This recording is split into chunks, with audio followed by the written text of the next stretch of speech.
घोटी आसिला बात्यार कला बादल news cut परवर्ती प्रसंग जो भली भाव में मोन्था संपर्कित ब्रेकिंग जहाँ सूचना आसूची आम आप सामने रखुचे। बात्या मोन्था काकीनाड़ आड़ को माड़ी आसूची गोपालपुर ठारू 500 किलोमीटर, विशाखापट्टनम रु 270 किलोमीटर, काकीनाड़ू 180 और मछलीपट्टनम ठू 100 किलोमीटर दूर रे तार स्थिति रही एवं यह आगकू बढ़ी चली समुद्रु बल गोटे चली कारण जो भली सूचना रही आज संध्यारू पागरे बड़ परिवर्तन हो पारे। विशेषकर जदि आम स्वाभाविक भाव में काकीनाड़ा उपरे लैंडफॉल करुच्ची सेठी तो निश्चय प्रभाव रोची,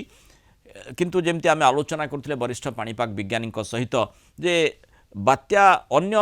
तुलनात्मक भाव में अन्य बात्या ठारू एई बात्यारे प्रभेद होउची जे पवनर मात्रा जो भली देखा जाउची से भली नुहे, किंतु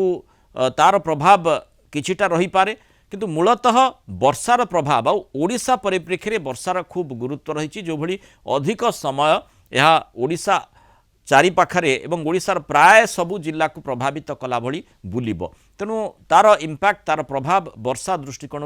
विशेषकर प्रथमे दक्षिण ओडिशार जो जिलागुड़िक रही तापर बेसी पड़ब, उपकूल ओडिशार जिलागुड़िक रमतीक पश्चिम ओडिशार जिलागुड़िक